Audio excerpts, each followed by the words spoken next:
The distant thunder of hoofbeats echoed across the plains as Emma Wilson clutched her weathered journal to her chest, her eyes scanning the horizon for any sign of pursuit. The Wyoming Territory stretched before her like an endless canvas of golden grass and fading sunlight.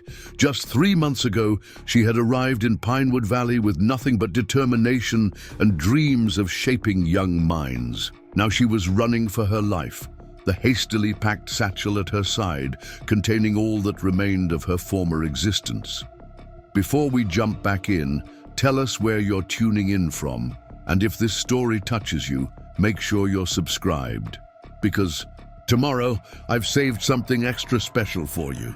Sheriff Elijah Grant would be looking for her by now, his fury no doubt magnified by her humiliation of him in front of the entire town.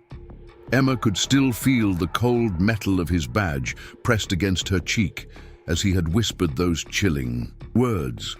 "You'll be my wife by winter's end, Miss Wilson, whether you desire it or not. In these parts, my word is law." But Emma had discovered something the sheriff didn't know, that sometimes salvation comes from where you least expect it, and that true freedom isn't just about escaping your chains, but finding the courage to forge your own path. The year was 1873, and the nation was still healing wounds from a war that had torn apart families, communities, and the very fabric of American identity. While the East bustled with reconstruction and industrial progress, the Western Territories remained a patchwork of civilization and wilderness, a place where opportunity and danger walked hand in hand. Emma Wilson had never imagined herself on the frontier. The daughter of a respected Boston physician, she had grown up surrounded by books and intellectual discourse. But when her father passed after a brief illness, leaving behind substantial medical debts, Emma found herself with few options.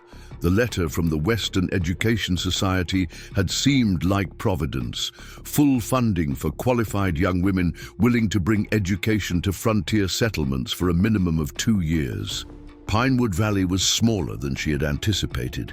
As the stagecoach pulled into the dusty main street, Emma counted perhaps 30 buildings in total, the most prominent being the whitewashed church, the mercantile, and the imposing stone structure that housed both the jail and sheriff's office.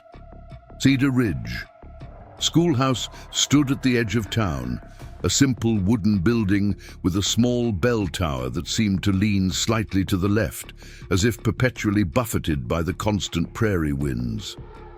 "Don't you worry none about getting settled," the stagecoach driver had told her, helping down with her trunks. "Mrs. Palmer's expecting you at the boarding house. That's her place just yonder, with the blue door." Margaret Palmer was a widow in her 60s, with silver hair pulled back in a severe bun, and eyes that missed nothing. She ran the town's only boarding house with military precision, but welcomed Emma with unexpected warmth. "We've been without a proper teacher for nearly 8 months, Margaret explained, as she showed Emma to a small but tidy room on the second floor. "The children have been running half wild. Even the most patient parents are at their wits' end." "How many students should I expect?" Emma asked, surveying the simple quarters that would be her home. 23, ages 5 to 16, Margaret replied. "Mostly good stock, though some need a firmer hand than others. The Jenkins girl, Sarah, she's been keeping the school open twice weekly. She'll be relieved you're here." Emma spent that first evening unpacking her belongings. Her father's medical texts, carefully wrapped instruments, several journals, and the small wooden box containing her mother's cameo brooch, the last tangible connection to a woman she barely remembered.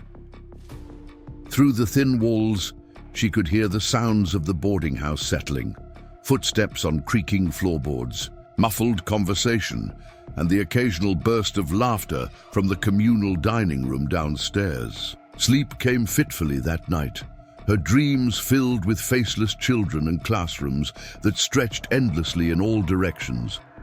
When dawn broke, Emma rose and dressed carefully in her best blue calico dress, determined to make a favorable first impression. The schoolhouse smelled of dust and neglect, Sunlight filtered through grimy windows, illuminating cobwebs in the corners and the worn floorboards beneath her feet. The desks, mismatched and carved with generations of initials, were arranged in haphazard rows. A pot-bellied stove dominated one corner, cold and empty despite the morning chill. Emma was sweeping when she heard the door creak open behind her. A young woman stood in the entrance, perhaps a few years Emma's junior, her auburn hair escaping from a practical bun. "Miss Wilson, I'm Sarah Jenkins. Mrs. Palmer mentioned you'd arrived." Her smile was genuine, if a bit shy. "I thought you might appreciate some help before the children arrive."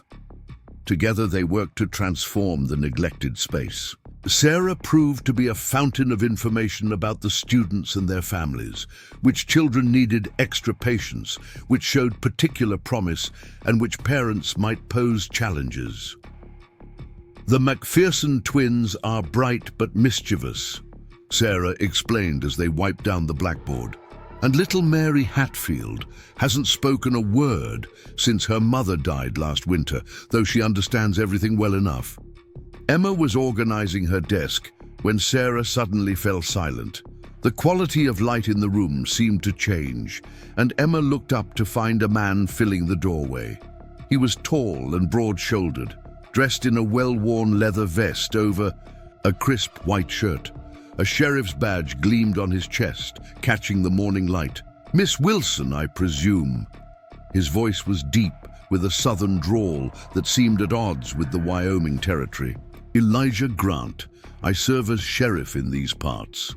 Emma straightened, extending her hand professionally. "Sheriff Grant, it's a pleasure to make your acquaintance."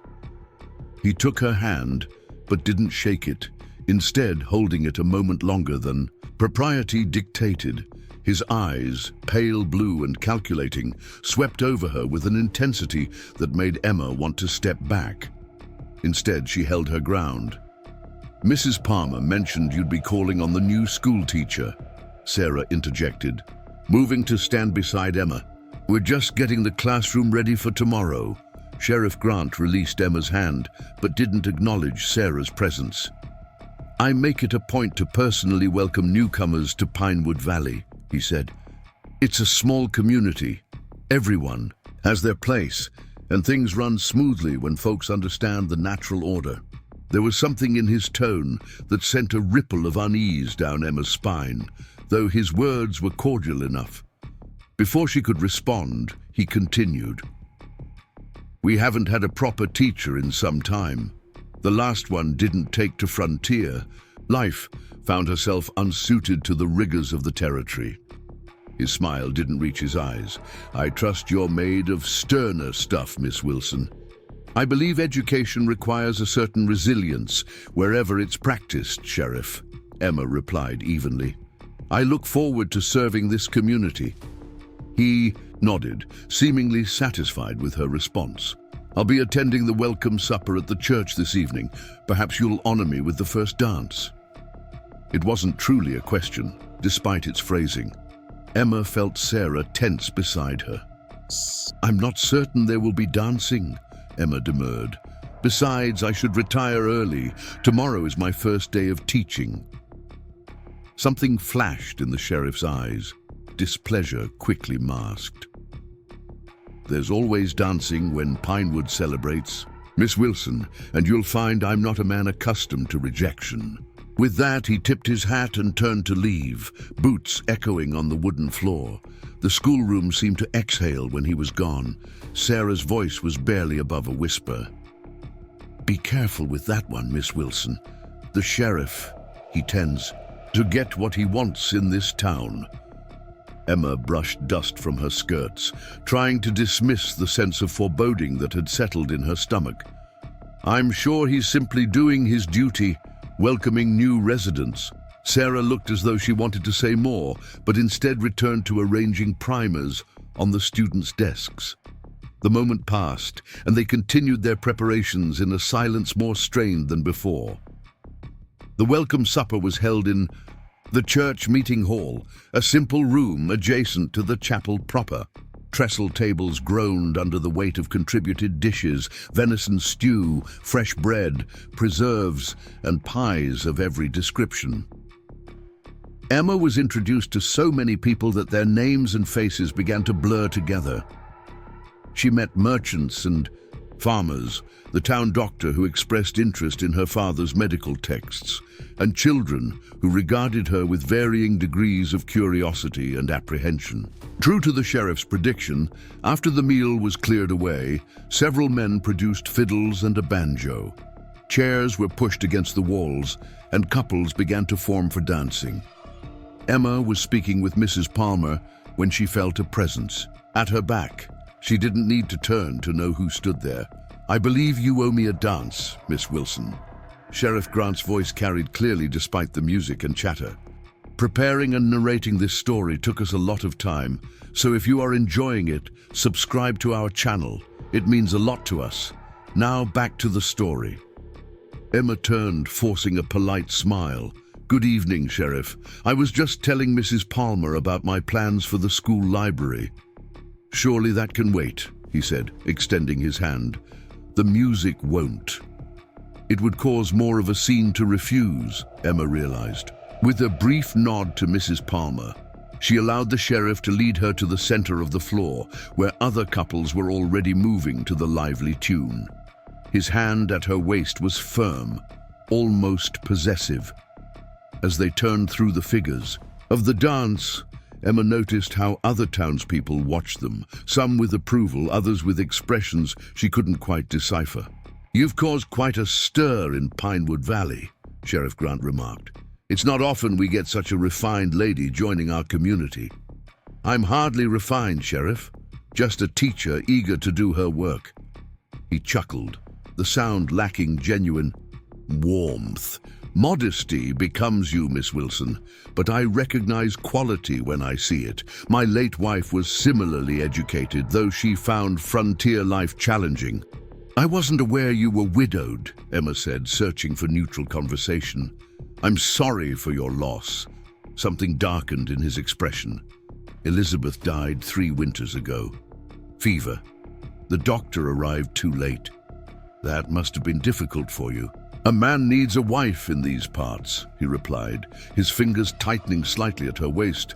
"Especially a man in my position.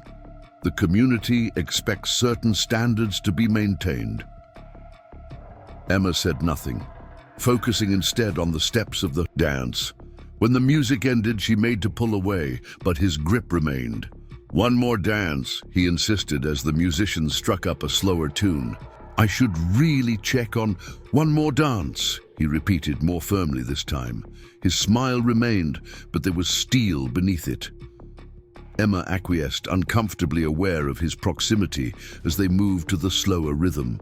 His hand at the small of her back guided her with practiced ease. "We should speak of your living arrangements," he said after a moment.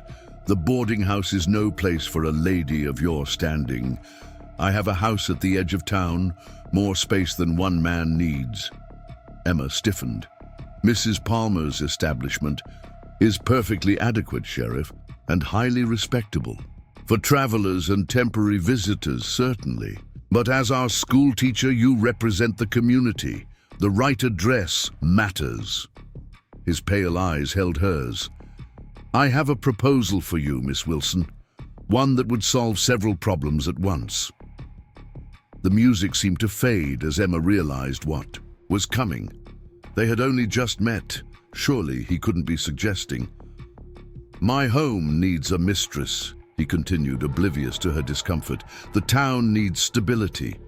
And you, a woman alone in the world, need protection. It seems Providence has provided a solution to benefit us all." Emma stopped dancing, stepping back from his hold. "Sheriff Grant, while I'm flattered by your attention, I'm afraid I must decline. I came here to teach, not to marry." Several nearby dancers glanced their way.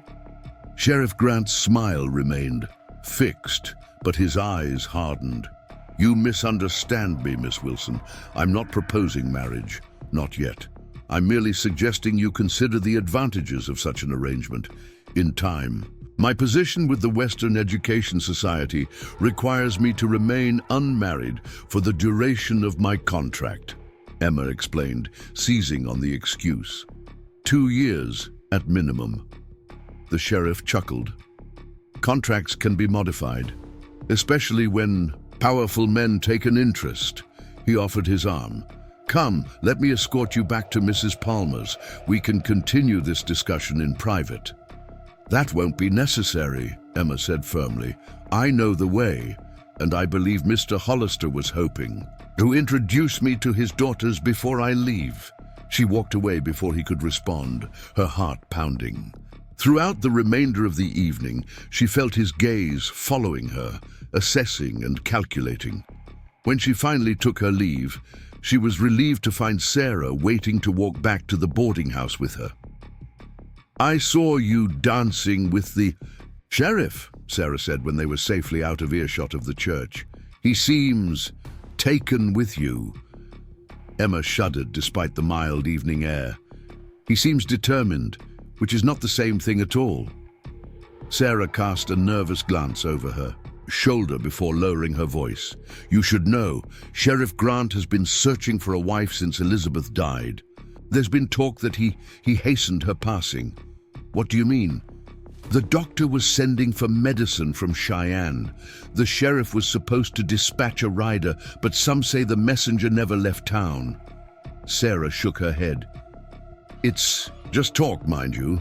No one would dare accuse him openly. Why are you telling me this? Emma asked, though she feared she already knew. Because I've seen how he looks at you.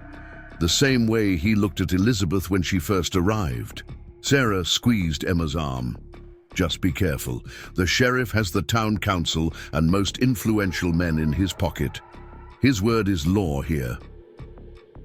The first weeks of school passed in a blur of activity. Emma threw herself into teaching with a fervor that left little time for socializing. Her students, initially wary, gradually warmed to her methods and genuine interest in their progress.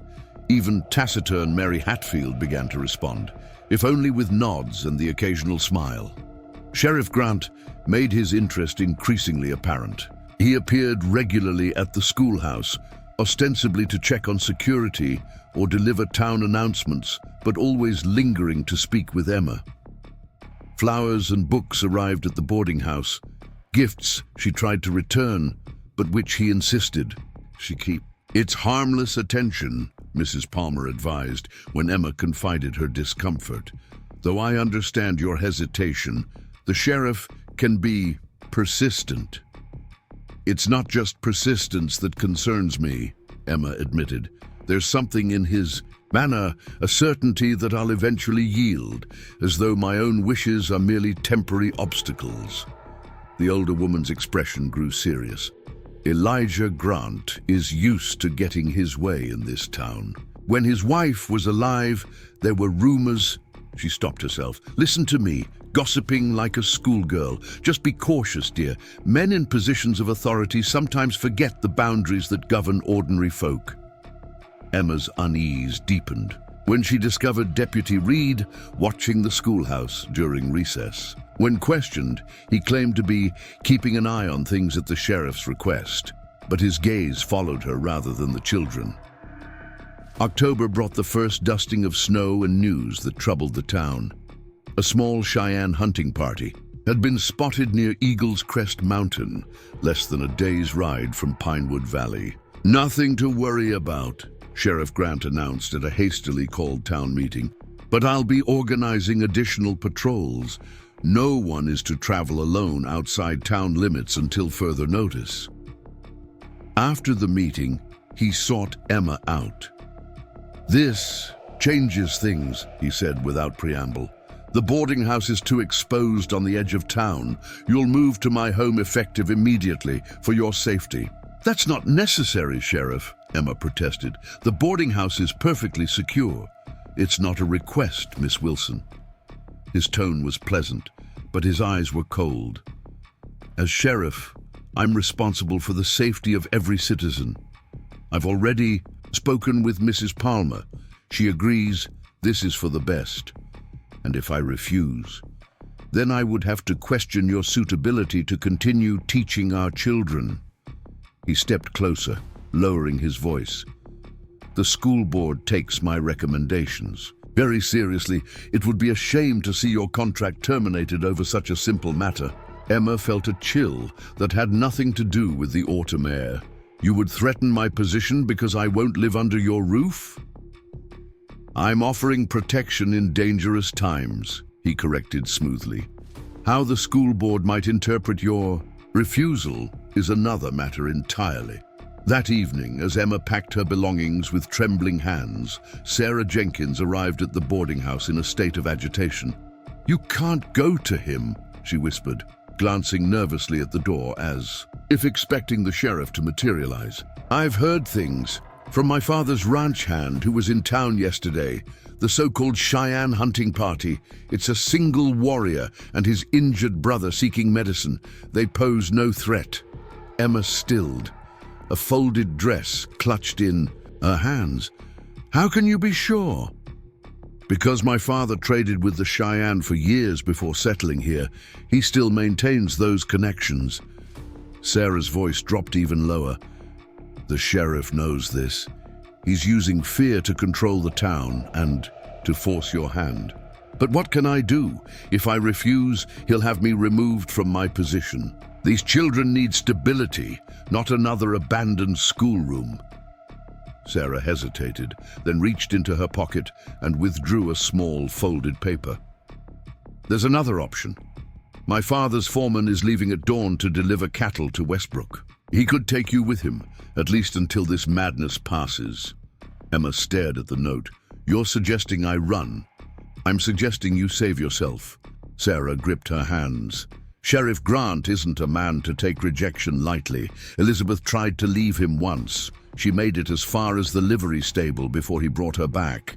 After that, she never spoke of leaving again. And 2 months later, she was dead." Emma sank onto the bed, the reality of her situation crashing over her. "Even if I wanted to leave, and I'm not saying I do, I signed a contract. I have obligations to these children, to their education. You can't teach. If you're married to a man who believes women should be seen and not heard." Sarah's eyes flashed with unexpected fire. "And you certainly can't teach if you're dead." The starkness of the statement hung in the air between them.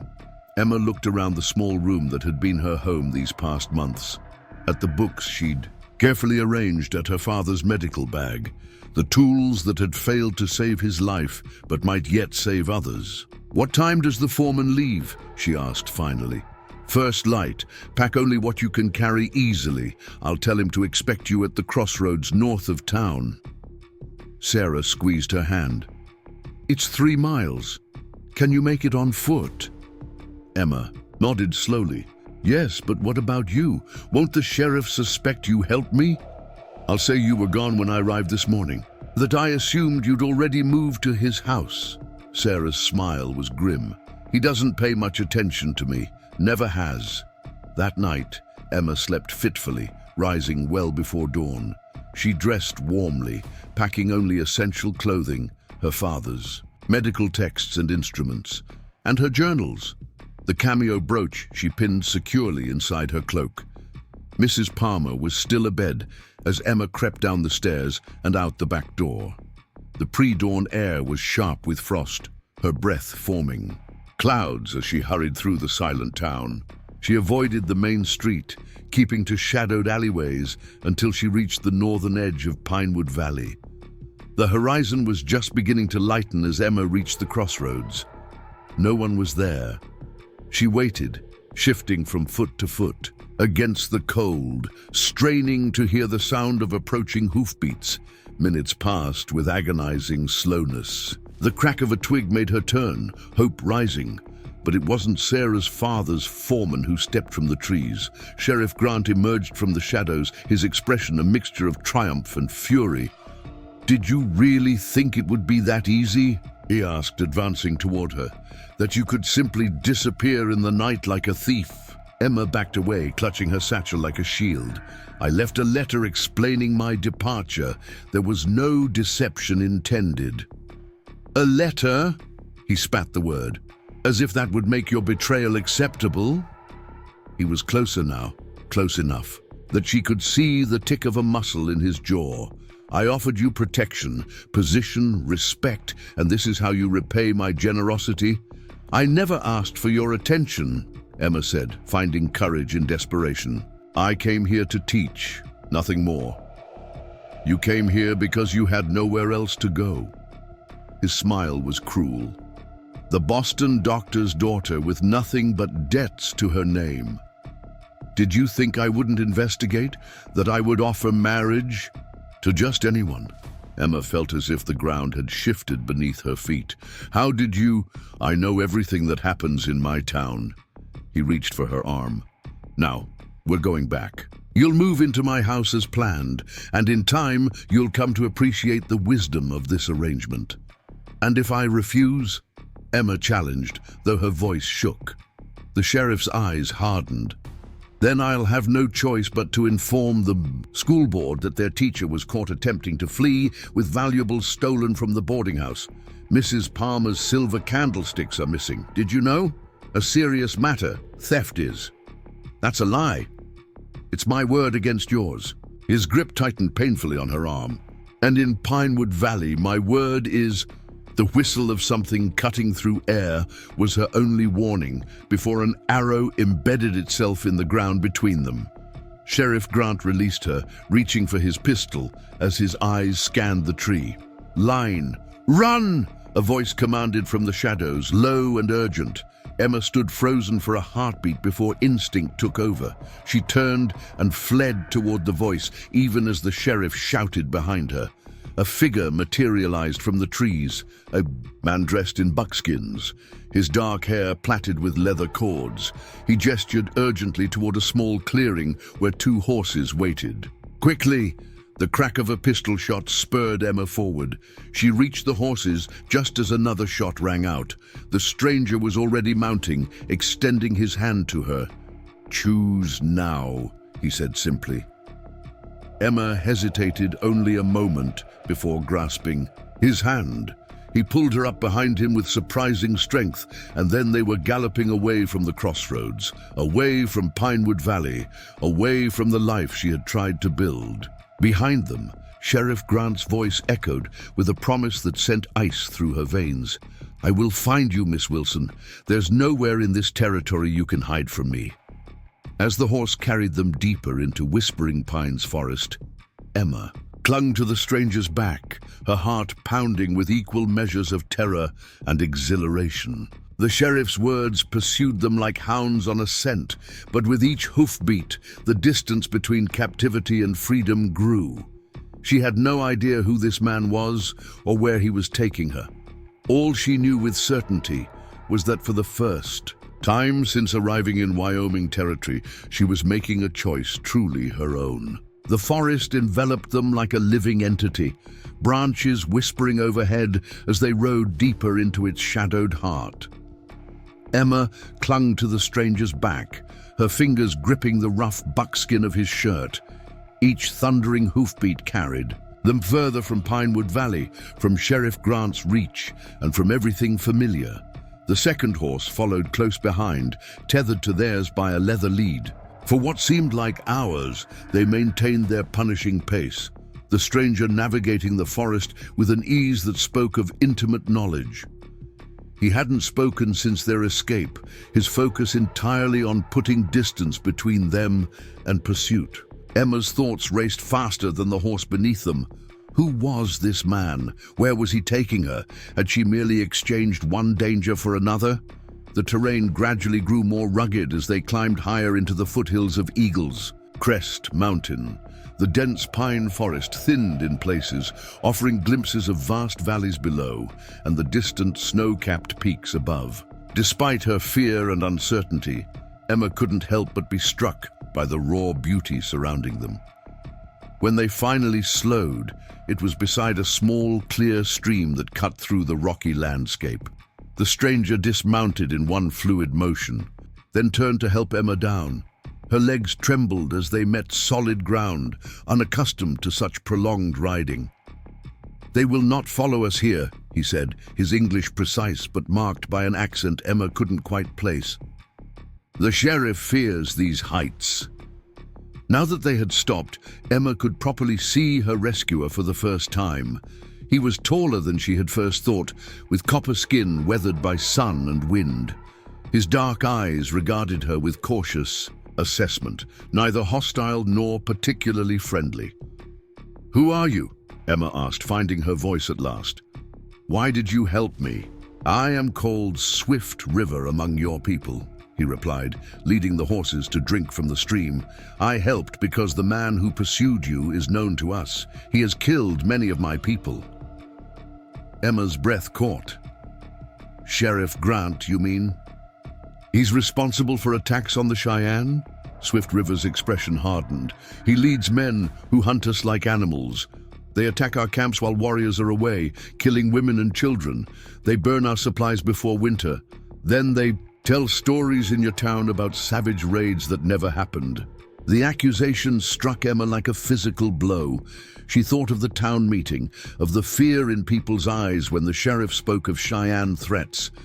Had it all been fabricated? "I don't understand," she said. "Why would he do such things?" Swift River secured the horses before answering. "Land, gold, power, the reasons of white men are often the same." He gestured toward a narrow path leading upward. "We must continue on foot. The horses need rest, and where we go next, they cannot follow easily." Emma hesitated, suddenly acutely aware of her vulnerability. She was alone in the wilderness with a stranger, a man from a people she had been taught to fear. Yet he had saved her from the sheriff, perhaps at great risk to himself. "My brother is waiting," Swift River added, seeing her hesitation. "He is wounded and needs care. You have a healer's bag." He nodded toward the medical satchel she still clutched. "You know medicine?" "My father was a physician," Emma replied. "I assisted him for many years." Something shifted in Swift River's expression, a slight softening around the eyes. "Then perhaps our meeting is not chance. Will you help him?" The request was simple, direct, and somehow profound in its implications. He was offering trust, asking for her skills without coercion or demand. "Yes," Emma said, the decision crystallizing with surprising clarity. "I'll do what I can." They retrieved essential supplies from the horses, Swift River shouldering the heavier items without comment. The path they followed was barely visible to Emma's untrained eye, just the faintest disturbance in the undergrowth, the occasional displaced stone. It wound upward along the mountainside, sometimes so steep that Emma had to use her hands to steady herself against the rocky terrain. "How did you know I would be at the crossroads?" she asked as they climbed, partly from curiosity and partly to distract herself from the dizzying drop to their right. "I did not," Swift River replied. "I was watching the town. I saw you leave while others slept. Then I saw the sheriff follow." He glanced back at her. "You are brave to flee alone. Or foolish," Emma said with a rueful smile. "I had arranged to meet someone, a ranch foreman, who was traveling to Westbrook. He never came." Swift River's expression darkened. "The sheriff has many eyes in your town. Few keep secrets from him." The implication was clear. Someone had betrayed her plans. Sarah, the foreman, or had the sheriff simply been watching the boarding house, anticipating her escape attempt? Emma pushed the troubling thoughts aside. What mattered now was that she had escaped and perhaps found an unlikely ally. After nearly an hour of climbing, the path leveled somewhat, leading into a sheltered box canyon invisible from below. The natural fortress was bounded by sheer rock walls on three sides, with the narrow path they had ascended providing the only apparent access. A small stream trickled down one wall, forming a shallow pool before continuing its journey downward, through a crevice. In the center of this hidden sanctuary, a simple lean-to had been constructed against one rock face, Beneath it, a figure lay on a bed of pine boughs covered with animal hides. "My brother, Running Wolf," Swift River explained as they approached. "2 days ago he was shot while hunting deer. The bullet remains inside him." The wounded man stirred. At their approach, his face contorted with pain. He was younger than Swift River, perhaps no more than 20, with the same proud features now drawn tight with suffering. His right shoulder was wrapped in crude bandages stained with dried blood. Emma set aside her fears and uncertainties, medical training taking precedence. "I need clean water, fresh bandages if you have them, and more light." Swift River nodded, immediately setting about fulfilling her requests.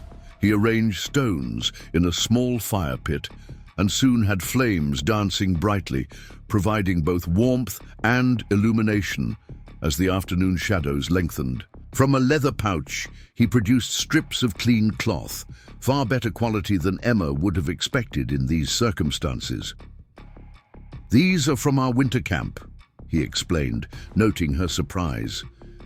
"Our women make them for healing." Emma focused on her patient, gently removing the existing bandages to reveal an angry wound, the flesh around it hot and swollen, early signs of infection. Running Wolf hissed in pain, but remained stoically still as she examined him. The bullet entered. "Here," she explained to Swift River, pointing to the entry wound. "But I don't feel it near the surface. It may be lodged against bone." She looked up at him gravely. "I need to remove it, but it will cause him great pain." Swift River translated for his brother, their exchange rapid and low. Running Wolf nodded, once his jaw set with determination. "He is ready," Swift River said. "What do you need?" Emma opened her father's medical bag, removing forceps, a scalpel, needles, and catgut sutures. From a small bottle, she poured alcohol over her instruments. "Hold him still," she instructed, "and I'll need you to translate what I say. He must not move suddenly while I'm working."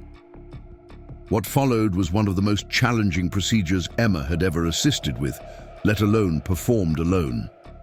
The bullet had fragmented upon impact, leaving multiple metal shards embedded in the young warrior's shoulder. Each piece had to be carefully extracted, the wound cleaned thoroughly, and then stitched closed.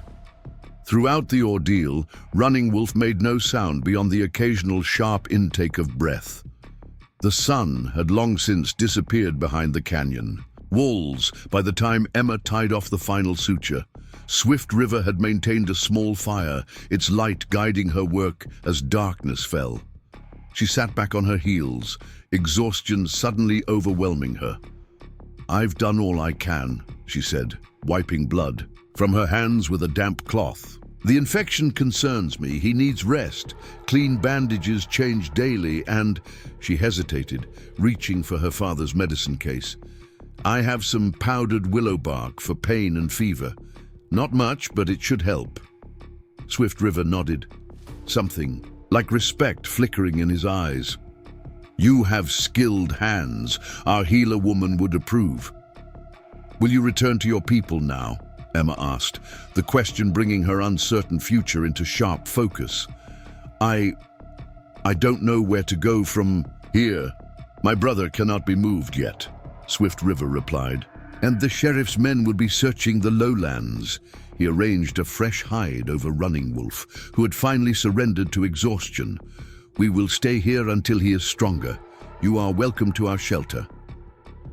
Emma glanced around the sparse canyon. It offered protection, certainly, but little in the way of comfort. Still, it was preferable to being forced into marriage with Sheriff Grant. "Thank you," she said simply. "I accept your hospitality." As if sensing her thoughts, Swift River added, "Tomorrow I will bring more supplies from our winter camp. Food, warmer hides, medicines. For tonight we have enough." He prepared a simple meal of dried meat and berries, which they ate in companionable silence beside the fire. The night air grew increasingly cold as darkness settled fully over the canyon. Emma found herself shivering despite the fire's warmth. Without comment, Swift River disappeared into the shadows, returning moments later with several animal hides. He offered them to Emma, who gratefully wrapped herself in their unexpected softness. "These are beautiful," she remarked, running her fingers over the intricate beadwork adorning one edge. "My mother's work," he replied, something softening in his expression. She had great skill with the needle. The use of past tense wasn't lost on Emma. "Is she dead? 2 winters ago. Sickness brought by traders." His voice was matter-of-fact, but Emma caught the underlying pain. "Many of our people died. The medicine men could not help them." Emma thought of her own father, of how helpless he had sometimes felt when facing diseases that defied his medical knowledge. "I'm sorry for your loss." Swift River nodded once in acknowledgement, before changing the subject. "You are far from your people, the teacher of children. Why did the sheriff hunt you?" The question was direct, without judgment or assumption. Emma found herself telling him everything: her father's death, the debts that had driven her west, her position in Pinewood Valley, and Sheriff Grant's increasingly disturbing behavior. "He wanted me as his wife," she concluded. "When I refused, he threatened my livelihood, my reputation, perhaps worse." Swift River listened intently, his expression darkening. "This man has caused much suffering, not just to my people, but to his own." He stared into the flames. "There are stories about his wife's death, that she did not die from fever alone." A chill ran through Emma that had nothing to do with the night air. "Sarah, my friend, said something similar, that he may have prevented medicine from reaching her." "It would not surprise me," Swift River said grimly. "Such men view others as possessions, not people." He added another branch to the fire. "Rest now, dawn comes early, and we have much to do tomorrow." Emma settled onto a bed of pine boughs he had prepared for her, the animal hides providing unexpected warmth. Despite her exhaustion, sleep proved elusive at first. Her mind replayed the day's events: her flight from Pinewood Valley, the confrontation at the crossroads, the arrow that had saved her from the sheriff's grasp. What would happen to Sarah? Would the sheriff suspect her involvement? And what of the children who would arrive at the schoolhouse tomorrow to find their teacher gone? The questions circled endlessly, but gradually the gentle murmur of the stream and the crackling fire lulled her toward sleep. The last thing she saw before closing her eyes was Swift River's silhouette against the starlit sky, standing guard at the canyon's entrance like a sentinel carved from stone. Dawn broke clear and cold, sunlight gradually filling the canyon with golden light. Emma woke to find Running Wolf awake, watching her with curious eyes. Swift River was nowhere to be seen. "Good morning," she said, sitting up and smoothing her rumpled dress. Running Wolf nodded in greeting but said nothing, likely not understanding her words. Emma checked his wound, pleased to find less inflammation than she had feared. She cleaned and rebandaged it, communicating through gestures when words failed. He was a good patient, following her non-verbal instructions without complaint. Swift River returned as she was finishing, a brace of rabbits in one hand and a leather bag slung over his shoulder. He spoke briefly to his brother in their language, eliciting a faint smile from the younger man. "His fever is less," Swift River observed, setting down his burdens. "Your medicine helps." "The infection seems to be receding," Emma agreed. "But he'll need time to heal completely. That shoulder may never be as strong as before." Swift River nodded, accepting the prognosis without comment. He set about preparing the rabbits for cooking, his movements efficient and practiced. "I will go to our winter camp after we eat," he said, "to bring more supplies and to tell our people we are safe. They will be concerned." "Is it far?" Emma asked, helping as best she could by gathering more firewood. "Half a day's journey," he replied. I will return before nightfall." He glanced at her, his expression unreadable. "You will be safe here with my brother. The sheriff's men do not know these mountains." The meal was simple but satisfying: roasted rabbit and wild roots Swift River had gathered. Afterward, he prepared to leave, speaking at length to Running Wolf, who nodded occasionally in response. To Emma's surprise, Swift River handed her a small knife in a beaded sheath. "For protection," he explained, "and for use. Running Wolf can show you which plants near the stream are good for eating." The gesture of trust wasn't lost on Emma. "Thank you. We'll be fine until you return." After Swift River's departure, Emma found herself in the strange position of caring for a man with whom she could not communicate through words.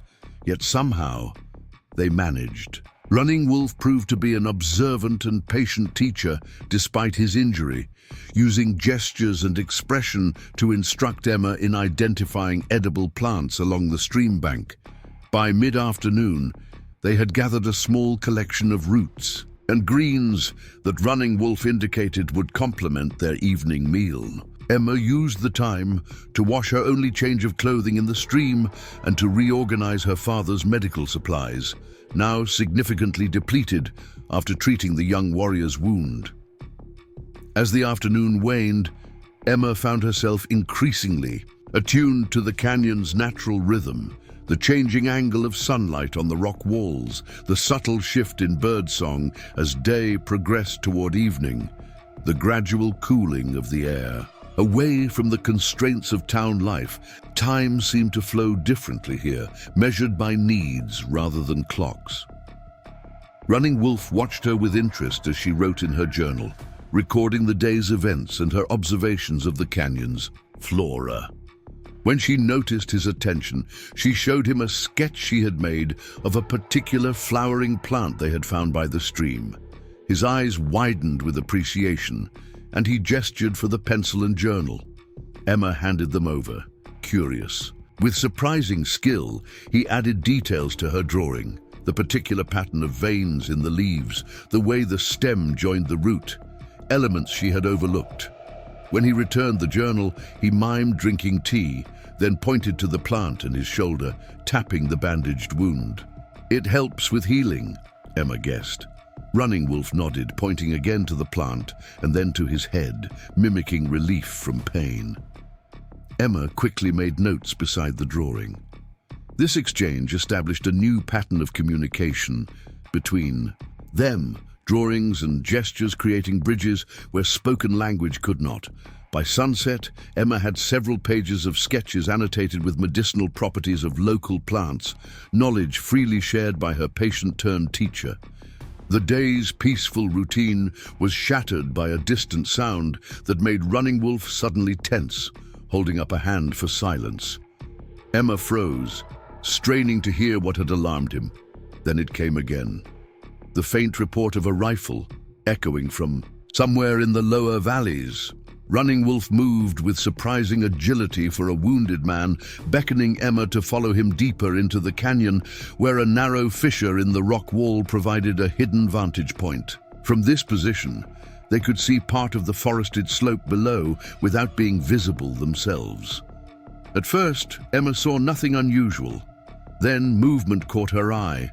Riders, at least 4 of them, picking their way along a game trail far below. The distance was too great to identify individuals, but the purposeful way they scanned the terrain suggested they were searching for something or someone. Running Wolf pulled Emma back from the opening, his expression grave. He pointed to her, then made a walking motion with his fingers, followed by a gesture that encompassed the riders below.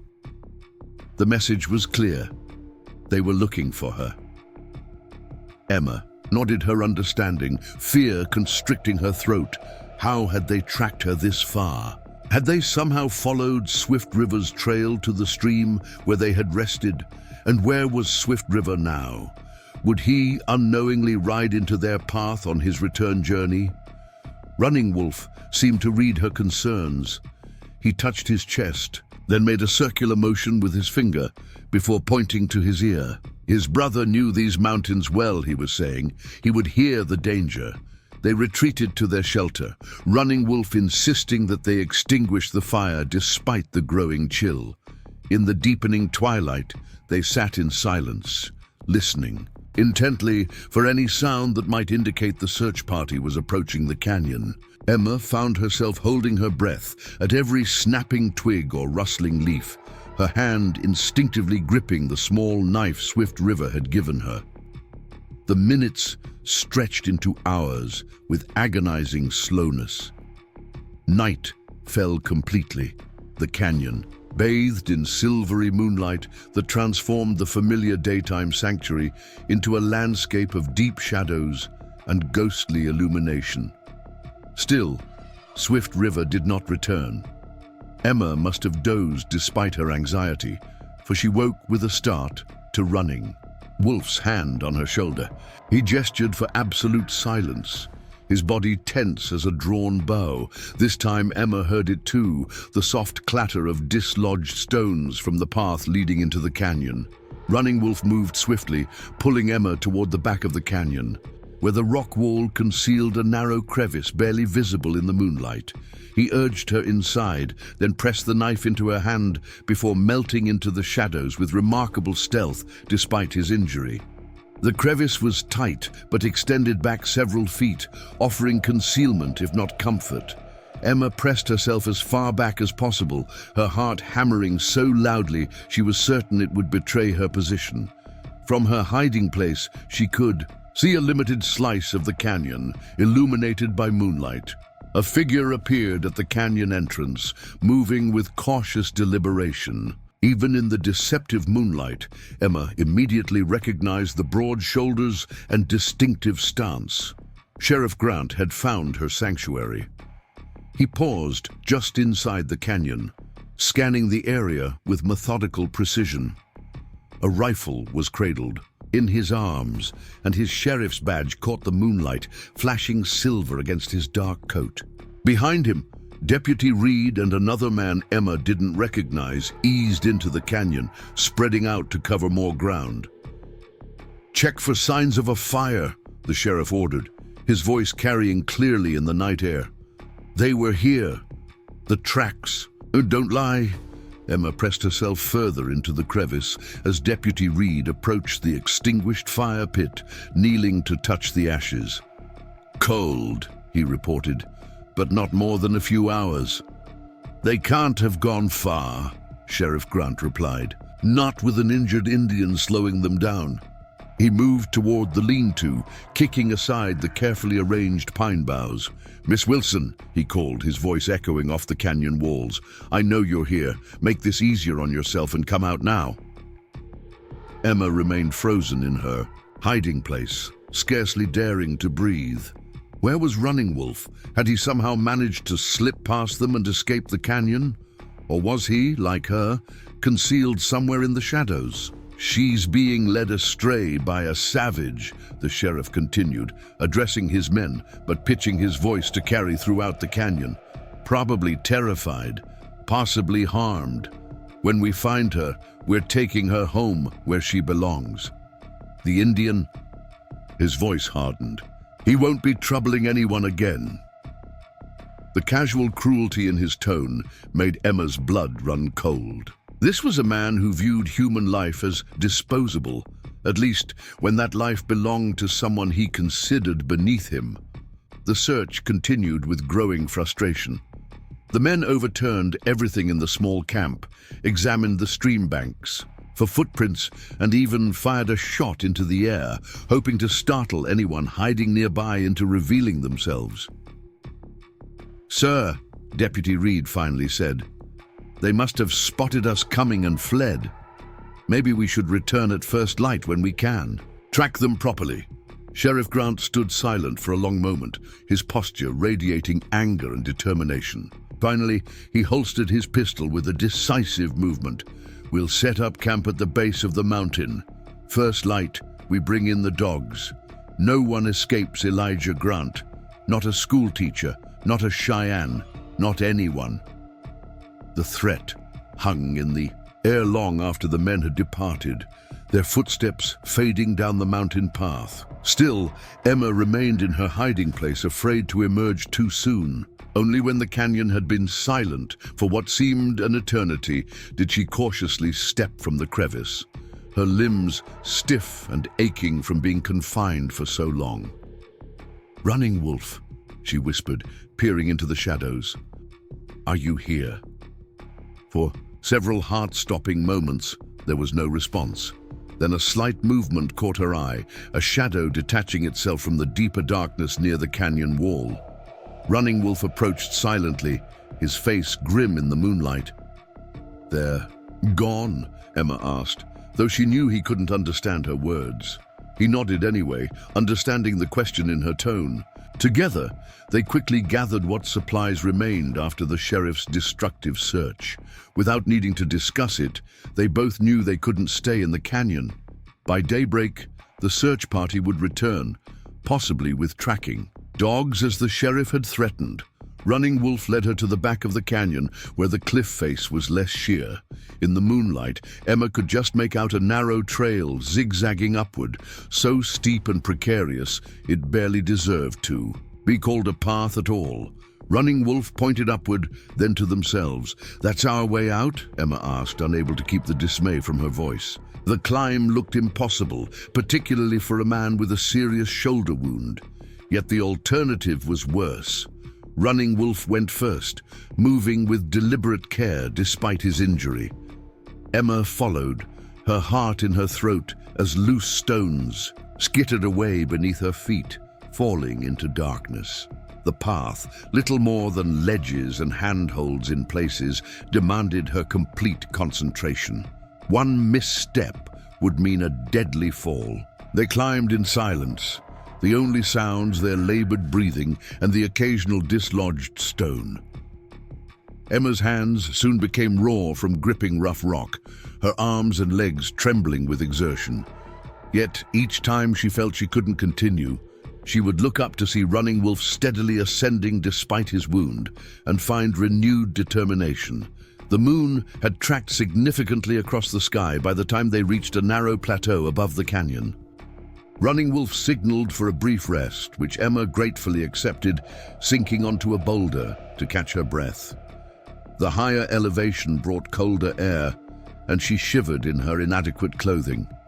Running Wolf studied the terrain ahead, then pointed to a distant ridgeline silhouetted against the starry sky.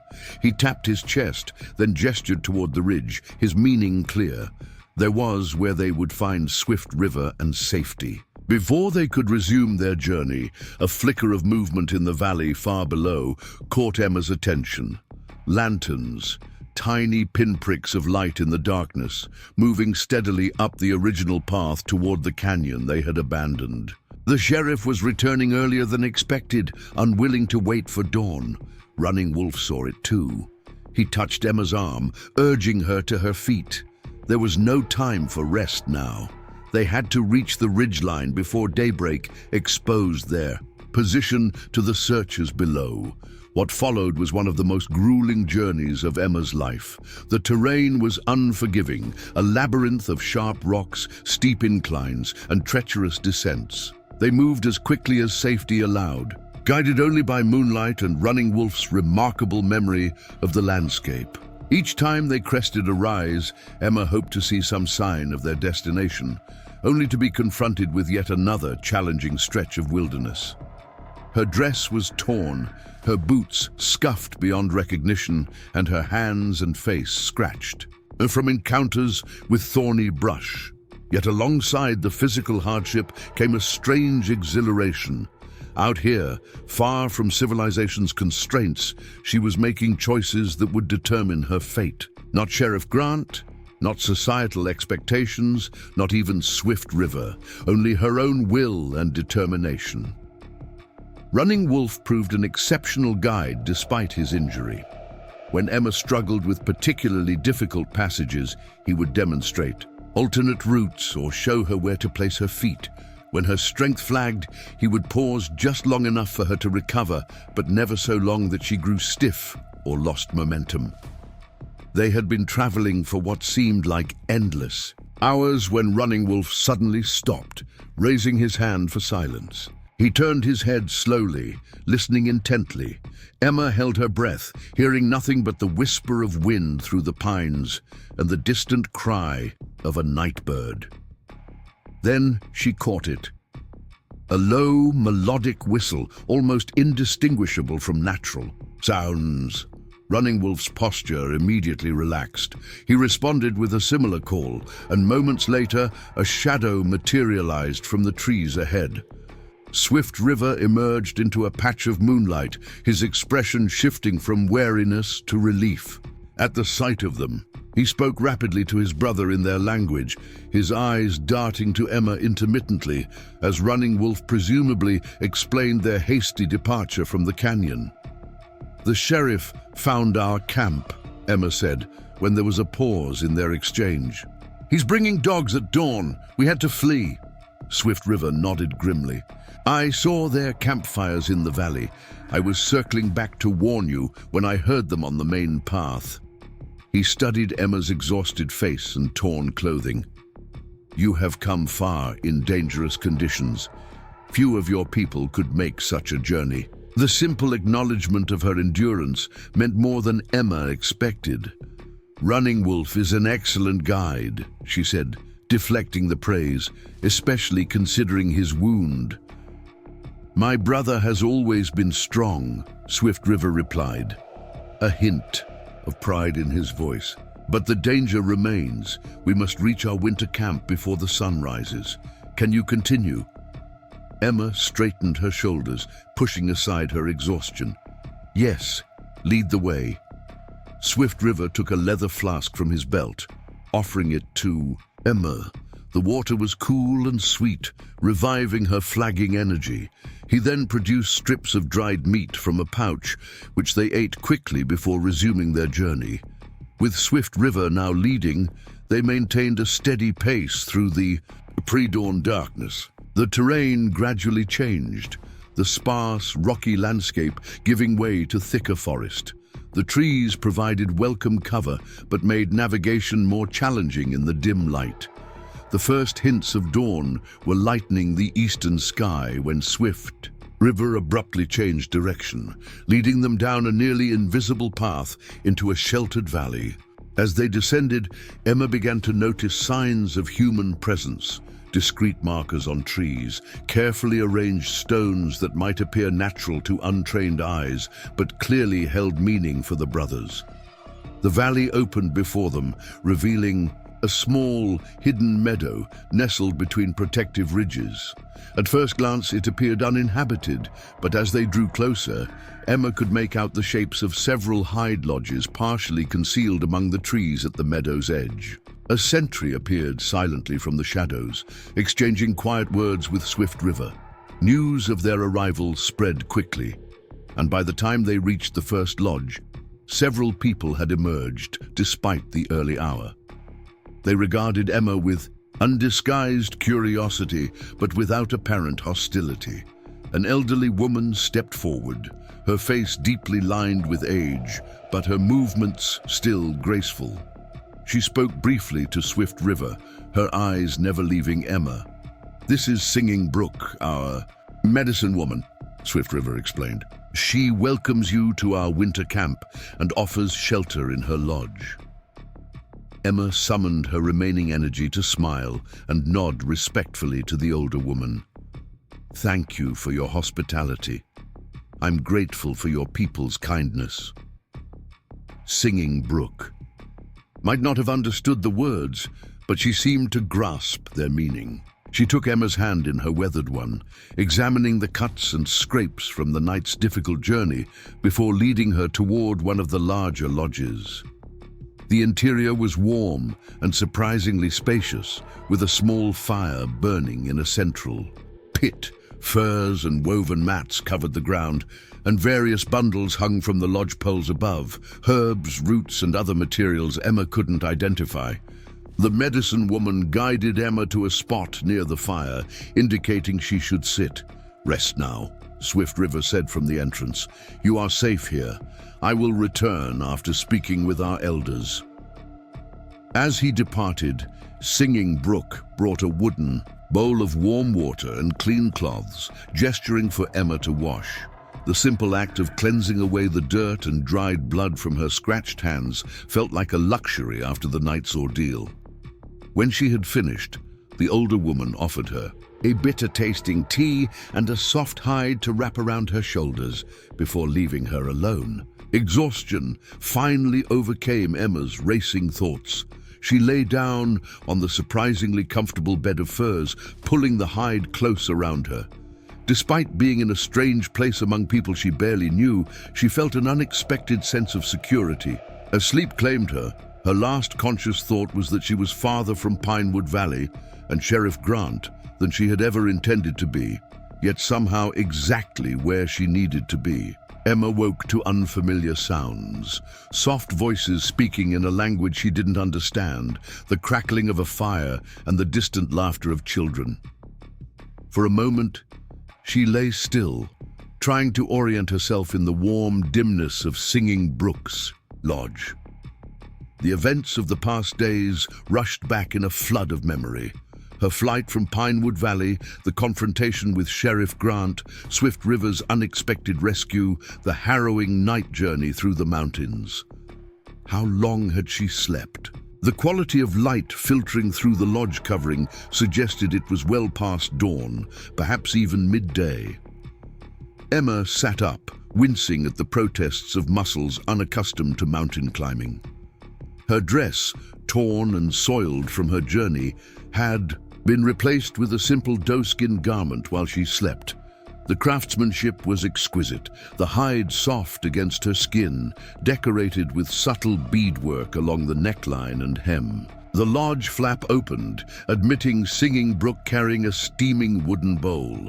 The elderly woman smiled when she saw Emma was awake, saying something in her melodious language as she offered the bowl.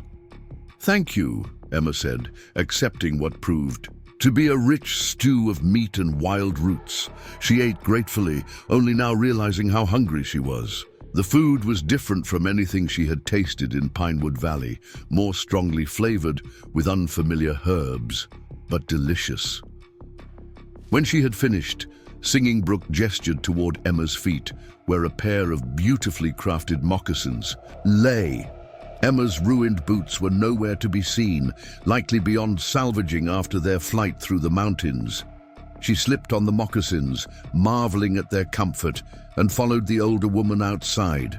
The Cheyenne winter camp was larger than Emma had initially thought.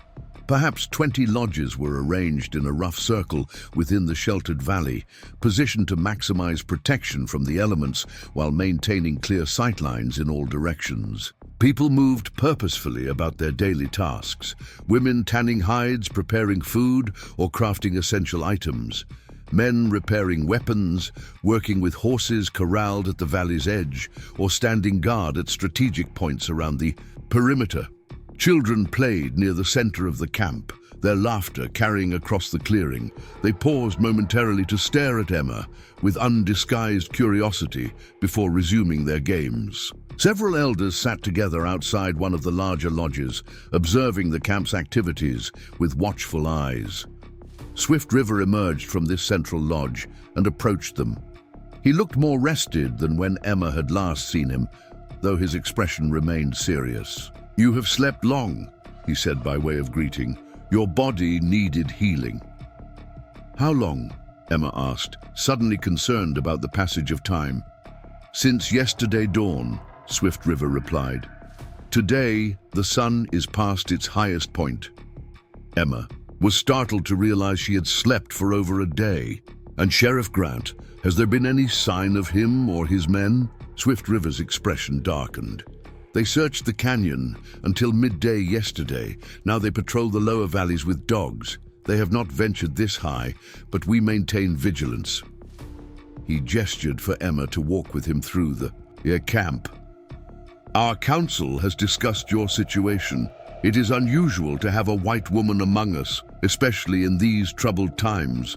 But you helped my brother, and the sheriff is our enemy also. Am I welcome to stay?" Emma asked directly. "For now, Swift River answered with equal directness. "Until my brother is fully healed and the search for you lessens. Then we must consider what comes next." That was fair, Emma thought. She could hardly expect permanent sanctuary among people who had every reason to distrust outsiders. "Thank you. I won't be a burden." Swift River nodded, seemingly satisfied with her response. "Singing Brook says you have knowledge of medicine. She wishes to learn from you, as you might learn from her." "I would be honored," Emma said sincerely, glancing at the elderly woman who walked slightly behind them. "My father was a physician, but there is much I don't know, especially about healing plants of this region." As they toured the camp, Emma noticed that while some people regarded her with suspicion, others offered tentative smiles or nods of acknowledgement. Children were less restrained in their curiosity, sometimes following at a distance before being called back by watchful parents. They arrived at a smaller lodge near the edge of the clearing. Running Wolf sat outside, his wounded shoulder freshly bandaged. He looked up as they approached, offering Emma a slight smile of recognition. "My brother wishes to thank you," Swift River said. "Your medicine saved his life." Emma shook her head. "He would have survived without me. The wound was serious but not fatal, and your people have skilled healers." Swift River translated, causing Running Wolf to chuckle before responding in his own language. "He says you speak truth, but without understanding," Swift River explained. "Had you not removed the metal pieces, the poison would have spread." Singing. "Brook could treat the fever but not find what caused it." Emma acknowledged the clarification with a nod. "Then I'm glad I could help. How is the wound healing?" Running Wolf pulled aside his shirt to reveal the injury. The inflammation had receded significantly, though the area remained tender. Emma examined it carefully, pleased with the progress. "He heals well," she confirmed. "In time, he should regain most function in that arm, though there may always be some stiffness." After checking Running Wolf's wound, Emma spent the remainder of the afternoon with Singing Brook, communicating through a combination of gestures, drawings, and Swift River's occasional translations. The elder woman showed Emma her extensive collection of medicinal plants, some familiar, others entirely new. They exchanged knowledge freely, each demonstrating their methods of preparing remedies, while the other observed attentively. Emma was particularly impressed by the Cheyenne's sophisticated understanding of which plants could reduce fever, fight infection, or ease pain. Some of their remedies seemed more effective than those she had learned from her father, while others aligned with Western medical knowledge but used different ingredients. As dusk approached, the camp gathered for the evening meal. Emma was invited to sit with Swift River's family group, which included Running Wolf, an elderly man she learned was their uncle, and two young cousins orphaned during a conflict with white settlers. The children regarded Emma with wide-eyed fascination, but gradually relaxed as the meal progressed. After eating, many gathered around central fires to share stories or work on crafts while the day's light faded. Without understanding the words, Emma could still appreciate the rhythm and emotional resonance of the tales being told, some generating uproarious laughter, others bringing thoughtful silence. Swift River occasionally translated fragments, providing glimpses into the rich cultural tapestry surrounding her. "This story tells of how Coyote brought fire to the people," he explained at one point. "And later, our grandfather will tell of the great journey our ancestors made long ago." Emma found herself oddly at peace, despite her precarious circumstances. The immediate danger had passed, replaced by a sense of living fully in the present moment, something that had eluded her in Pinewood Valley with its web of social constraints and Sheriff Grant's looming presence.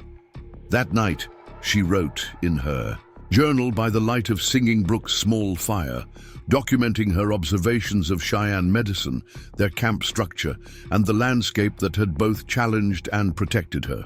The elderly healer watched with interest as Emma's pencil moved across the page, creating words and sketches. Sensing her curiosity, Emma showed Singing Brook the journal, explaining as best she could the purpose of her writing. The older woman nodded thoughtfully before disappearing briefly into the shadows of the lodge. She returned with a small, intricately decorated hide pouch, which she carefully opened. From it, she withdrew what appeared to be a folded piece of birch bark covered with symbols. Pictographs recording significant events, Emma realized. Singing Brook pointed to various symbols, then to herself, indicating that this was her personal record. The similarities in their impulse to document and remember struck Emma forcefully. Despite vast differences in language and culture, both women valued the preservation of knowledge across time.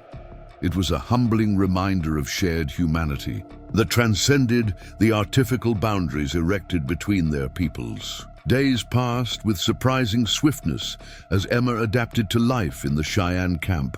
She established a routine of helping Singing Brook with preparing medicines in the mornings, learning the language from the children in the afternoons, and assisting with whatever camp tasks needed additional hands.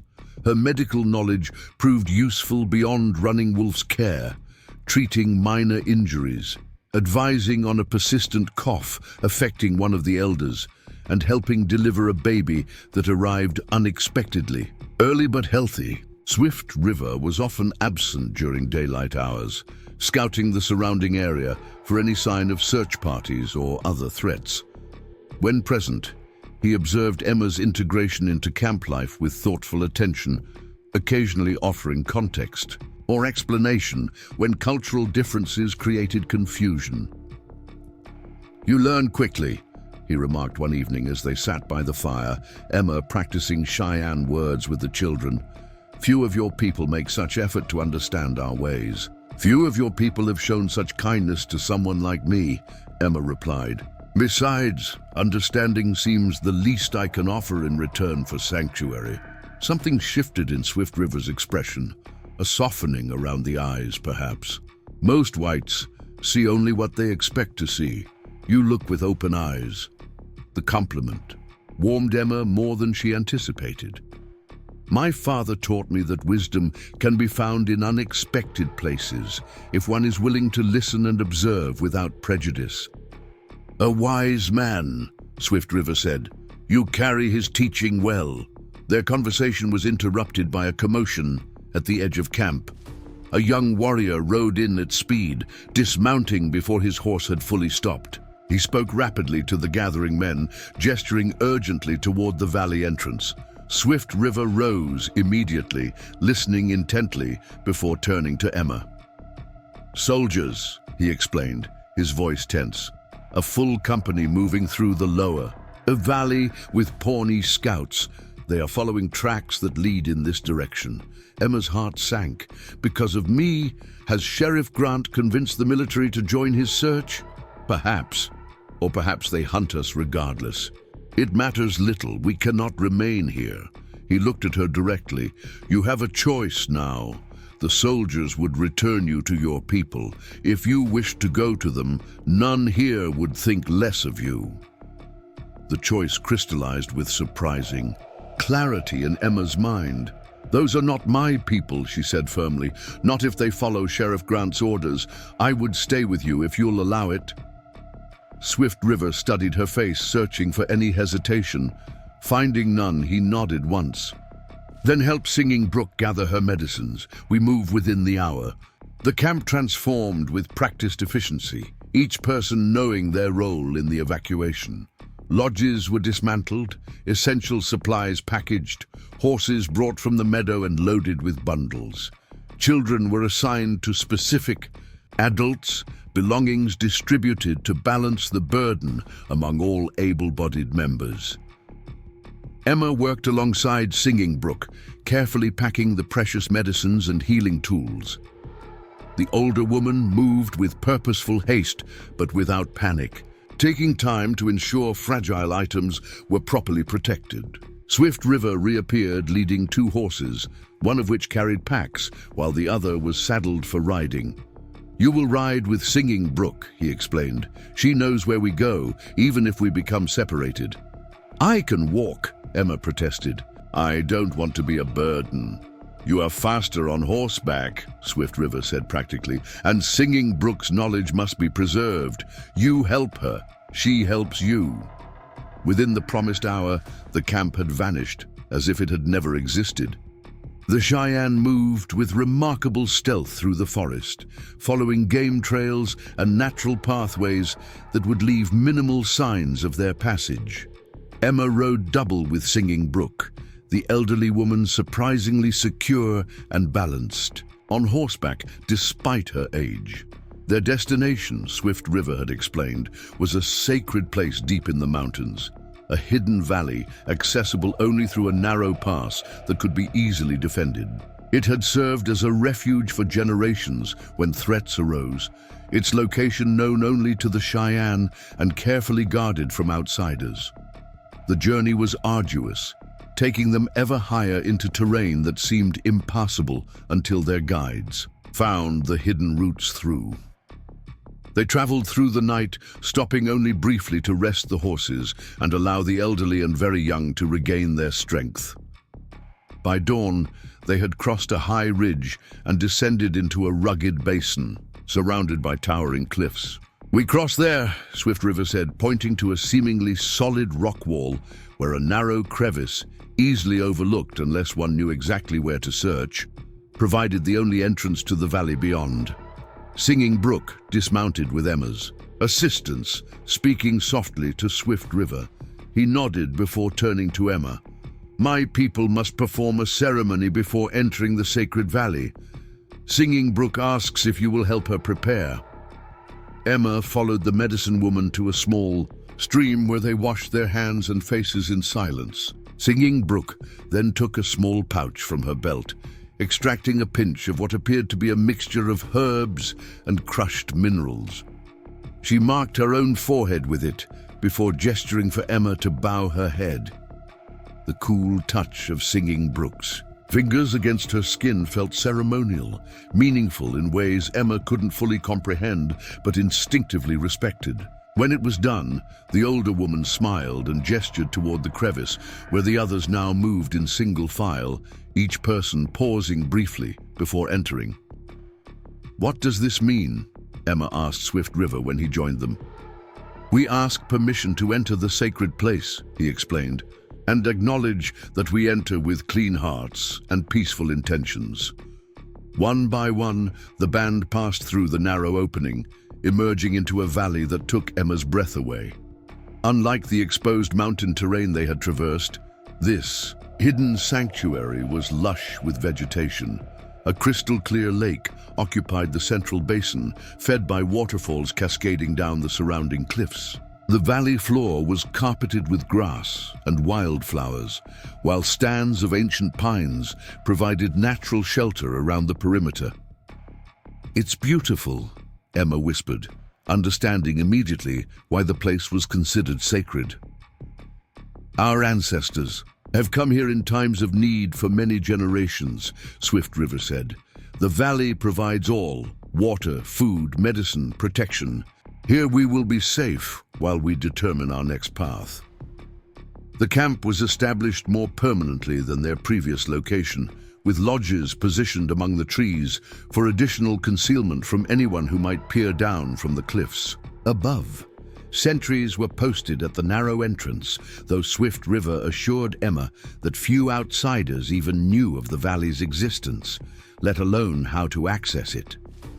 In the days that followed, a different rhythm established itself. Without the constant threat of discovery, the community relaxed somewhat, though vigilance was maintained. Children resumed their education and play, elders gathered to discuss long-term plans, and hunting parties carefully ventured out to supplement their supplies. Emma continued her work with Singing Brook, their knowledge exchange deepening as language barriers gradually eroded.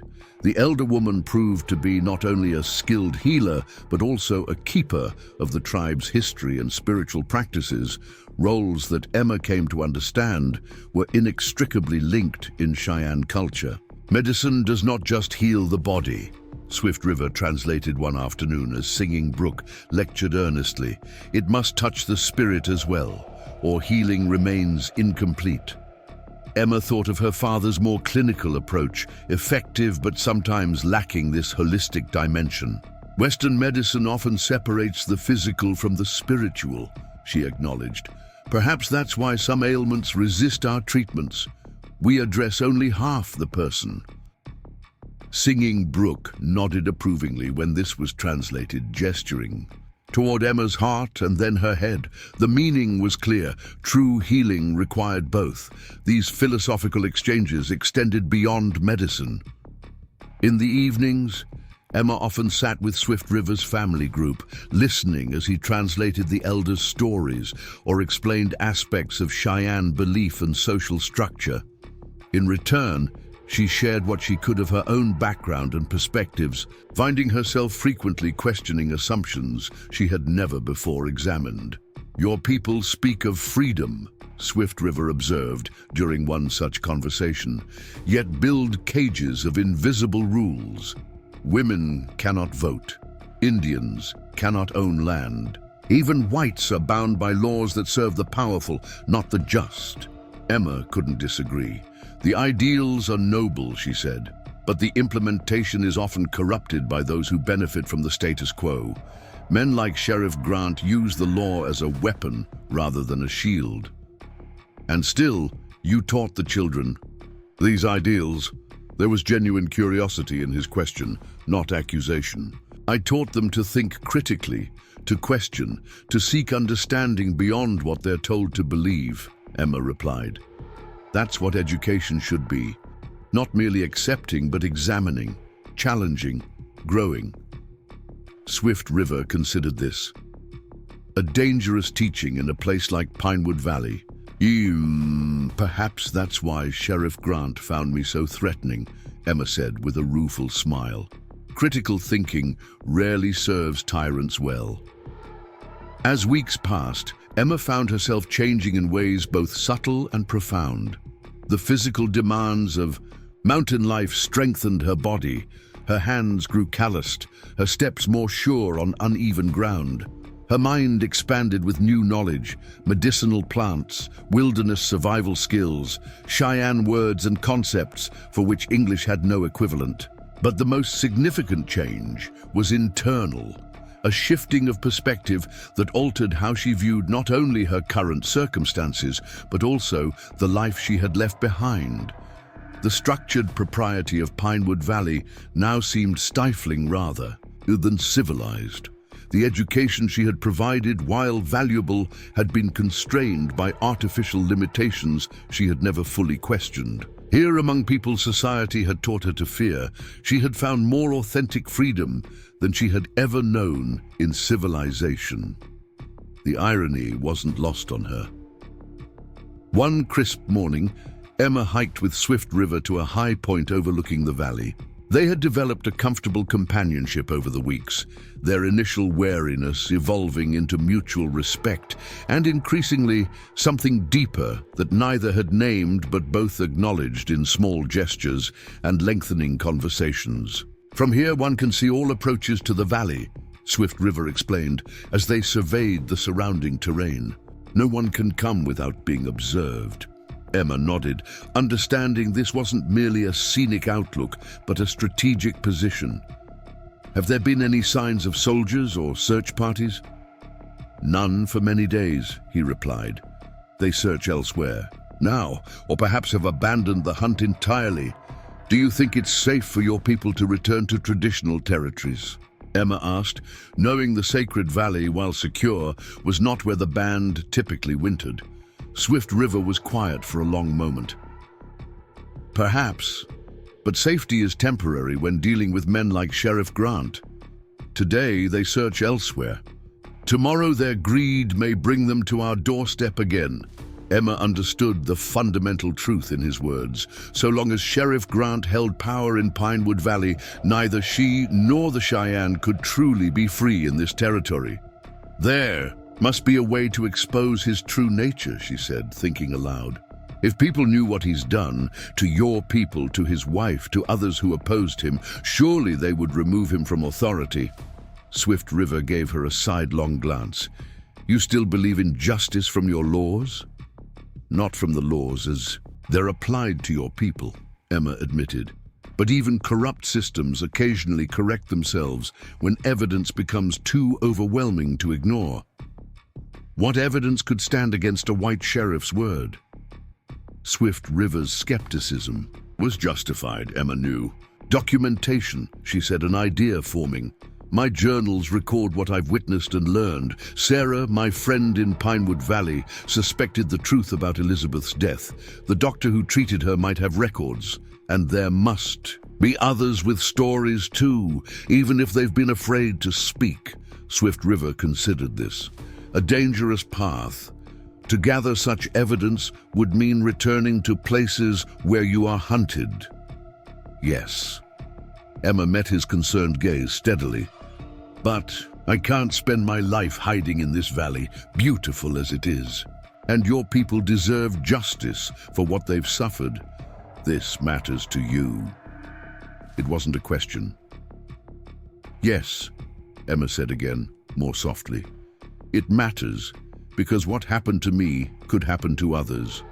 It matters because Sheriff Grant's hatred of your people is based on lies he created to justify stealing your land. It matters because right now he believes he's won, that he can act without consequences.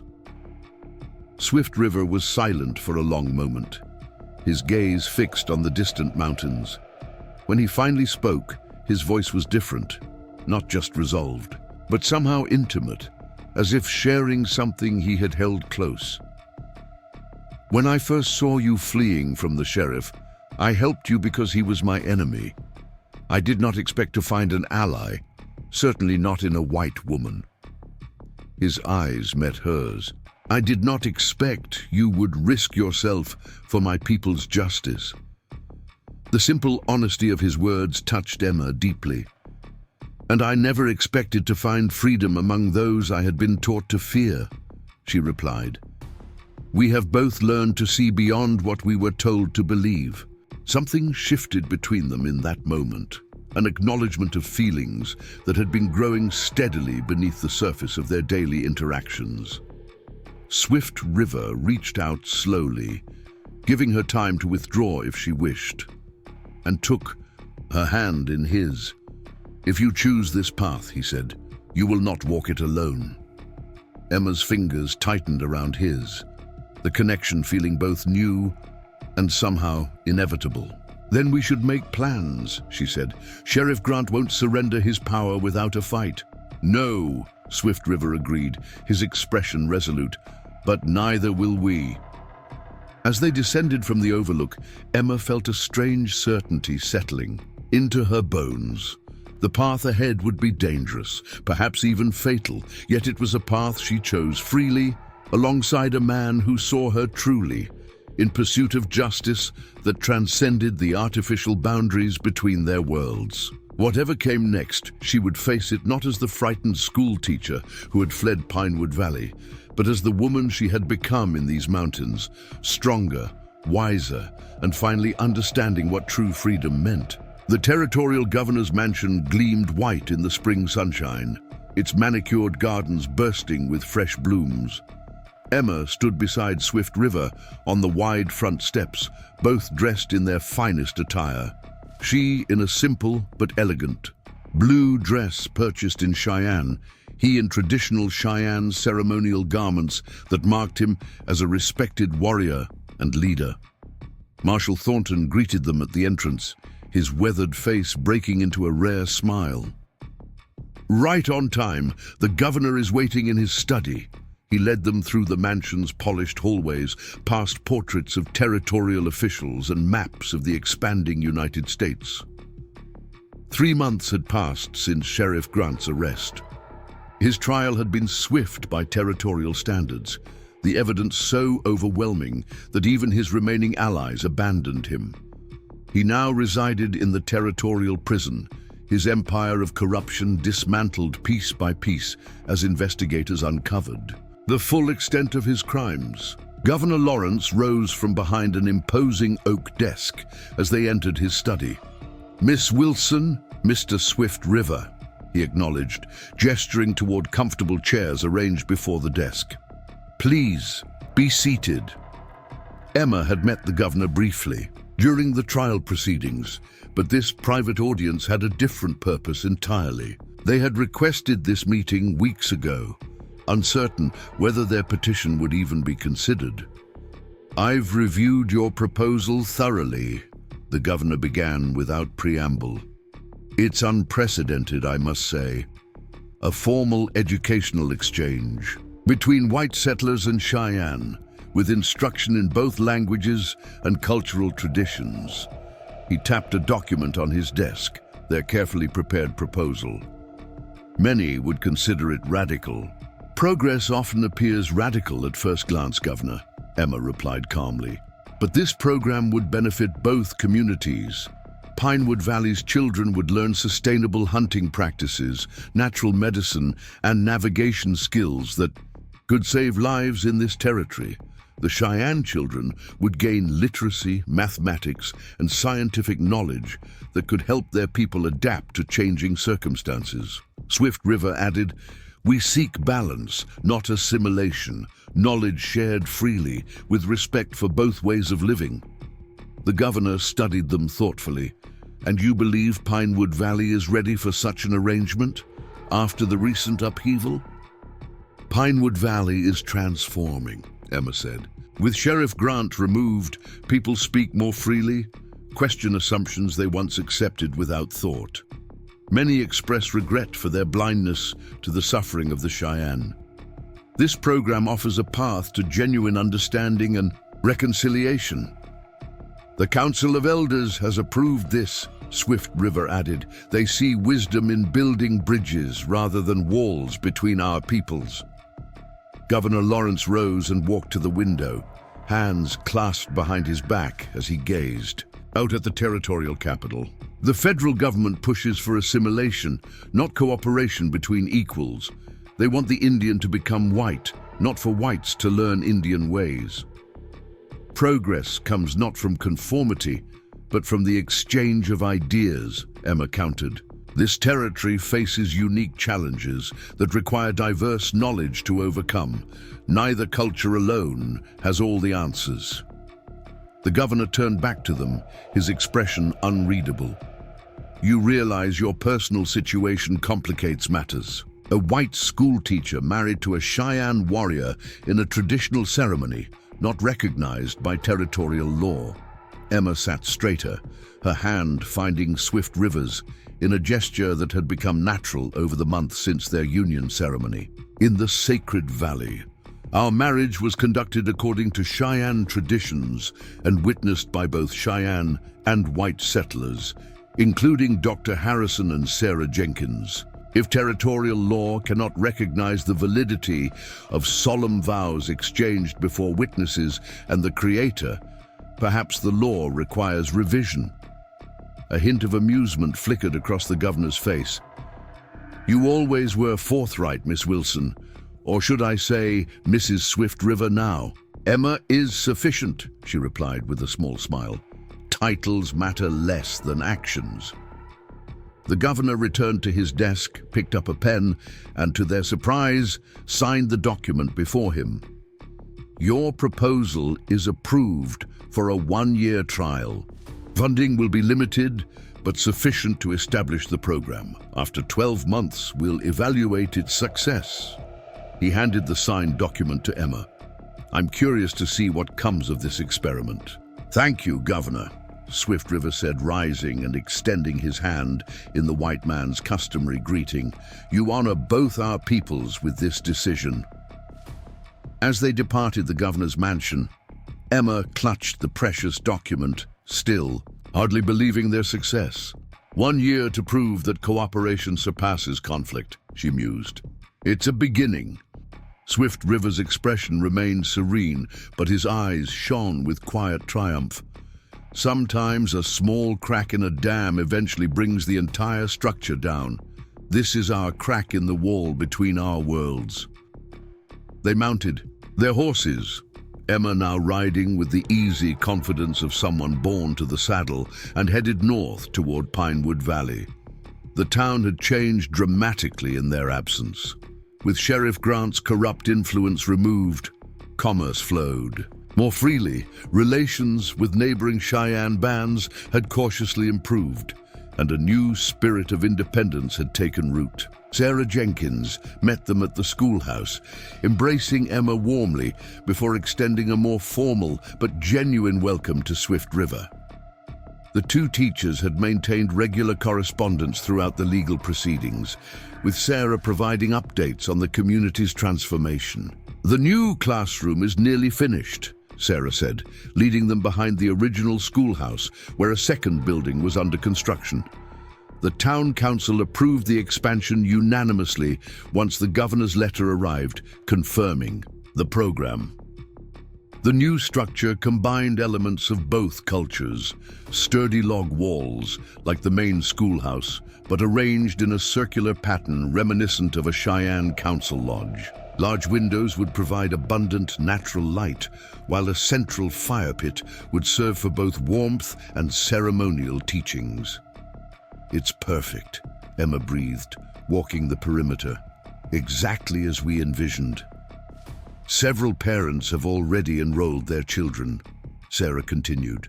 "Even some who initially opposed the idea have come around, especially after Running Wolf helped find the Henderson boy who was lost in last month's storm." Swift River nodded. "My brother has a gift for building trust. He will be an excellent instructor for tracking and survival skills." Inside the main schoolhouse, evidence of integration was already visible.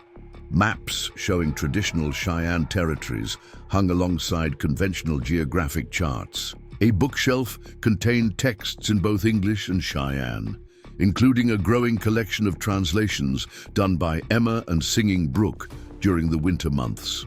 Their next stop was the Sacred Valley, where the Cheyenne had established a more permanent settlement now that the threat of persecution had diminished. Singing Brook awaited them at the entrance, her weathered face creasing with joy as they approached. Emma dismounted and embraced the elderly healer who had become a second mother to her. "We bring good news," she said in the Cheyenne language, her fluency improving steadily under Singing Brook's patient tutelage. "And your medicine stone returns to you, having completed its journey." She carefully removed the amulet she had worn since that night before their dangerous mission. Singing, Brooke took it in her gnarled hands, examining it closely before shaking her head and pressing it back into Emma's palm. "The stone has chosen you now," Swift River translated the elder's melodious words. "It has witnessed your courage and found you worthy. Its medicine flows through your hands when you heal." Tears pricked Emma's eyes at the unexpected gift. She had grown to treasure the amulet, not just for its supposed protective qualities, but as a tangible connection to the wisdom Singing Brook represented. That evening, a celebration united the residents of both communities. Tables laden with food stretched across the meadow between Pinewood Valley and the Cheyenne camp. Venison and rabbit stew alongside fresh-baked bread and apple pies, traditional pemmican beside preserves and pickles. Children played together, without the self-consciousness of their elders, already forming the bridges their parents were just beginning to build. Emma watched them with satisfaction, knowing these young ones would grow up with fewer prejudices and broader perspectives than previous generations. "They give me hope," she told Swift River as they observed a group of children, Cheyenne and white together, being taught a traditional game by Running Wolf. "They are the future we fight for," he agreed, his arms settling comfortably around her waist in a gesture that still raised eyebrows among some of the more conservative townspeople, but was increasingly accepted as part of the community's new reality. Later, as twilight softened the landscape and stars appeared overhead, Emma found herself standing beside Sarah at the edge of the gathering. Her fellow teacher watched the mingling communities with a mixture of wonder and pride. "When you first disappeared, I feared for your life," Sarah admitted. "Then I feared for your soul when rumors spread that you'd gone willingly with the Cheyenne. Now I see you were simply finding your true path while helping us find ours." Emma squeezed her friend's hand. "It wasn't the journey I expected when I arrived in Pinewood Valley. The best journeys rarely are," Sarah replied with a smile. "Speaking of journeys, Dr. Harrison mentioned he'd welcome your assistance in his practice one day a week. He says your knowledge of Cheyenne medicine complements his training in remarkable ways." The request didn't surprise Emma. Since their return, she had been called upon several times to treat ailments that resisted conventional medicine, often working alongside Dr. Harrison to combine approaches from both healing traditions. "I'd be honored," she said. "Perhaps we could arrange it for the same day Running Wolf teaches tracking at the school. That would allow Swift River to lead the language exchanges without interruption." As night deepened and the celebration continued around the bonfire, Emma found a quiet moment to record the day's events in her journal, a practice she had maintained faithfully throughout her extraordinary journey. Her entries had evolved from the uncertain musings of a displaced Boston schoolteacher to the confident observations of a woman who had found her place bridging two worlds. "Today marks the beginning of something unprecedented in this territory," she wrote. "Not assimilation, not separation, but genuine cooperation between peoples with different histories, but shared humanity. The path forward remains challenging. Prejudices run deep on both sides, and external forces may yet attempt to undermine what we've built. But for the first time, I truly believe lasting change is possible." Swift River joined her, settling beside her on the fallen log she had claimed as her writing spot. "Recording history?" he asked, his voice warm in the darkness. "Hoping to shape it, perhaps," Emma replied, closing her journal. "Future generations should know that different peoples can find common ground without sacrificing their unique identities." He nodded, understanding as always the deeper currents of her thoughts. "My grandfather taught that the strongest vessels are those fired in the hottest flames. Perhaps our two peoples, having endured such conflict, might forge a stronger bond than those who never faced such challenges." Emma leaned against his shoulder, drawing comfort from his steady presence. Their union had scandalized some, inspired others, and forced many to reconsider deeply held beliefs about the supposed unbridgeable divide between their cultures. "When I first came west, I thought I was running toward a new beginning," she mused. "Then I believed I was running away from Sheriff Grant's control. Now I understand I was actually running toward my true self all along, a self I could only discover through this journey." Swift River brushed a strand of hair from her face, a gesture of tenderness that still made her heart quicken after all these months.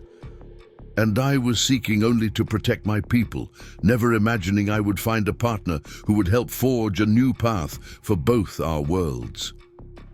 The celebration continued around them, two communities tentatively becoming one while maintaining their distinct identities. Children's laughter mingled with elders' wisdom. Traditional songs gave way to shared stories, and ancient prejudices began, slowly but surely, to crumble in the face of human connection. Emma knew the path ahead remained uncertain. One progressive governor's approval could be reversed by his successor. One successful year might not be enough to overcome generations of conflict. One small community's experiment might be dismissed as an aberration rather than a model for wider change. Yet as she looked around at what they had already accomplished, Cheyenne children learning to read English texts while white children learn to identify medicinal plants, elderly women from both cultures exchanging recipe secrets and child-rearing. Wisdom, men who had once viewed each other with suspicion, now planning hunting expeditions together. She felt a profound sense of possibility. "Whatever comes," she said softly, "this moment exists. What we've built is real. No one can take that away." Swift River nodded, his gaze shifting to the eastern horizon, where the first hints of moonrise silvered the distant mountains. The moon has witnessed countless changes across these lands. It will witness many more, but perhaps it has rarely seen such hope between peoples who were taught to fear each other. As if summoned by his words, the full moon crested the mountains, casting its gentle light over the valley where two communities celebrated a new beginning. Emma watched its ascent, remembering that terrifying night of escape through these same mountains when freedom had seemed like a distant dream and acceptance an impossibility. Now, here she stood, no longer the frightened teacher forced to flee, but a woman who had discovered her own strength through adversity and found love where society insisted it couldn't exist. The journey had transformed her, just as it was beginning to transform this small corner of the Wyoming Territory. Tomorrow would bring new challenges, lessons to prepare, skeptics to convince, traditions to balance, and prejudices to overcome. But tonight, under the watchful moon, Emma Wilson, teacher, healer, bridge builder, beloved, embraced the freedom she had found by defying expectations and following her heart across the untamed frontier. Up next, you've got two more standout stories right on your screen. If this one hit the mark, you won't want to pass these up. Just click and check them out.